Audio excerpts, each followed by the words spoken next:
person who made it possible that we share this. Well, it's just really kind of an amazing thing. Now when people ask, how do you get to Sesame Street?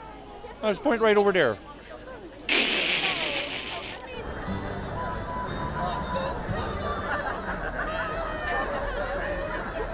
Oh, it is so fantastic! Yeah, they renamed 63rd Street here in New York Sesame Street. It is so exciting! That is where I live. I live on Sesame Street. Thank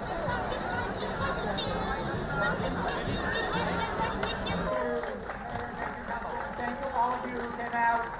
And a lot of us up here raised our kids with the help of Sesame Street, and it made them better, stronger, more self-confident. So this is something to celebrate today. I want to thank everyone who's here. Think about that. This has been our home for 50 years. We also think that Sesame Street is as much a metaphor as it is a physical location. Wherever people treat people with respect and welcome people in friendship, that's also Sesame Street too. I'll get that little piece of dandruff.